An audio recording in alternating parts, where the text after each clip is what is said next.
안녕하세요. 금닥터입니다.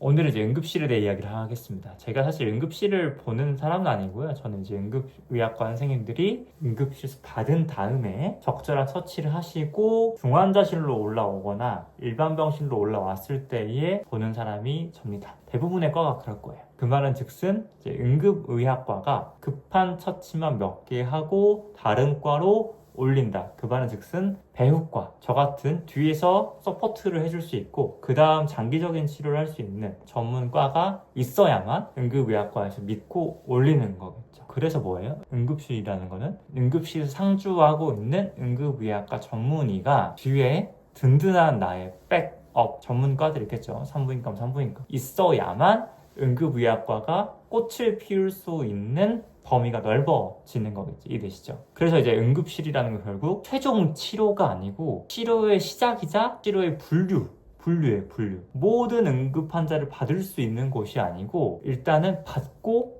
분류하는 거예요. 내가 우리 병원이 능력이 되지 않아, 이 파트에 대해서. 그러면 받으면 좀 안 돼요. 객기죠, 객기. 괜히 내가 받았다가 우리 병원 왔다가 다른 병원 가는 그 시간이 지체가 돼서 더 죽을 수도 있잖아요. 왜 의사들이 다른 파트를 못해요? 라고 하는 경우가 있는데 이유가 있어요. 의학이라는 게 대단히 고도화가 됐어요. 옛날에는 심장내과 전문이라고 하면 심장에 대한 거의 모든 질병을 잘 알고 그런 좀 대가였어요. 근데 요새는 심장 전문의도 여러 가지 분야가 있거든요. 부정맥이면 부정맥, 심근경색이면 심근경색, 신부전이면 신부전. 또 신부전도 심장 이식까지 보시는 분이 있고 에크모, 엘바드까지 보시는 분이 있고 그만큼 굉장히 고도화되어 있어요. 예를 들어 심장 전문의가 있긴 한데 이 사람이 심근경색을 담당하는 스텐트 시술을 할 수 없는 경우도 있겠죠. 정형외과가 있긴 한데 내가 어깨 정도는 할 수 있어. 근데 내가 고관절을 할 수 있나? 아니라는 거죠. 세부 전문의가 따로 더 있기 때문에 나 정도의 스페셜리스트로 환자를 가지고 수술하기에는 이거는 환자한테 어떻게 보면 인체 실험을 가하는 거다. 나는 전문이지만 이 부분에 대해서는 내가 실력이 없다, 미흡하다 라는 게 요새 최근의 트렌드죠. 엄청나게 세분화가 되어 있으니까요. 우리나라 전문이 너무 많으니까 세부 전문의가 따르기 시작하니까 이제 끝이 없기 시작한 거예요. 예를 들어 소화기 내과인 위대장 내시경 하는 선생님이 있는데 그 선생님이 심장 문제가 있는 환자가 왔어. 대충 알죠? 아, 심장 문제가 있구나. 이거는 스텐트 시술해야 되구나. 근데 어떻게 해요? 할 수가 없다는 거지. 세부 전문이 굉장히 중요하다라는 거죠. 그래서 결국에는 이제 응급실 뺑뺑이가 왜 생기냐라고 하면은 자리가 없다는 거예요. 응급실에 자리가 없다. 근데 왜 응급실에 자리가 없어요? 라고 하면 정말로 심정지 때문에 없는 경우도 당연히 있고요. 배우 진료과가 바로바로 올 수 있고 디시전을 결정을 바로바로 내릴 수 있는 의료 인력이 없어요 라는 거죠. 그걸 퉁쳐서 자리 없어요 라고 하는 거예요. 예를 들어 산부인과 전화 받자마자 자리 없어요 라고 하는 건 산부인과 의사가 커버 칠 수 있는 역량이 없다는 거랑 똑같은 거겠죠. 그럼 이제 그런 분들이 있어요. 그럴 거면 병원 왜 운영하냐. 응급실 운영하지 마 라고 할 거예요. 그래서 요새 나온 게 정부에서도 그거를 많이 알고 있는 것 같아요. 법이 올라왔는데 그 법이 배우 진료과가 완벽히 있는 곳만 응급실을 운영하는 그런 체제로 바꿔라 라는 게 최근 법이 발의가 됐어요. 이 말은 뭐냐면은 지방의 웬만한 중소응급실은 문 닫아라 라는 거랑 같은 말인 것 같아요. 응급실 뺑뺑이가 있어?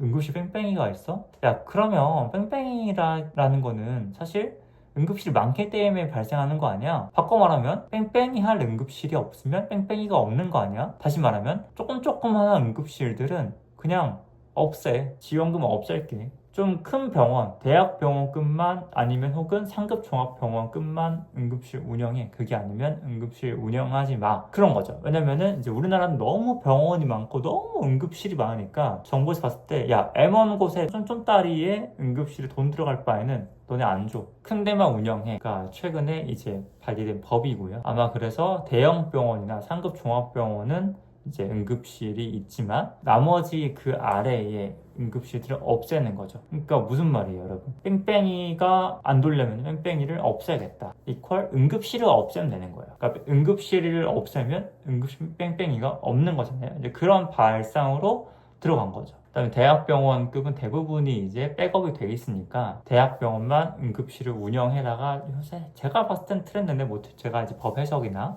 정책 해석이 틀렸을 수도 있습니다. 환자분들이 이용하실 때는 어떻게 이용해야 되냐라고 하면은 제가 저번 영상에도 말씀드렸지만 응급실을 여러분들이 이용할 때는 첫 번째, 여러분들이 가셨던 병원에 가시는 게 최고의 선택입니다. 근데 내가 다니는 병원이 너무 멀어. 어쩔 수 없이 그런 분들이 있습니다. 그런 분들 같은 경우에는 몸이 굉장히 이상하다 싶을 때는요, 어디를 가는 거냐면 근처 병원이 아니고요, 그 지역에서 제일 큰 대학병원에 그냥 들어가시면 돼요. 밀고 들어가시면 돼요. 우리가 가지고 있는 병력을 파악하고 피검사를 파악하는 걸 히스토리 테이킹이라고 하는데, 이 히스토리 테이킹을 잘 하고 이거를 모든 거를 총망라해서 워크업을 하고 치료를 할 수 있는 백업이 든든한 곳은 그 지역에서 좀 큰 대학병원급이잖아요. 본인을 가장 잘 아는 병원에 못 간다 그러면 큰 대학병원에 가는 게 맞고, 그 응급실 이야기 나오면 항상 하는 이야기가 뭐 의사들 욕하거나 그럴 필요 없어요. 응급의학과 선생님들 중에 환자가 오는 거를 진짜 극도로 싫어하는 사람은 그렇게 많진 않아요. 대부분은 자기 일이니까 합니다.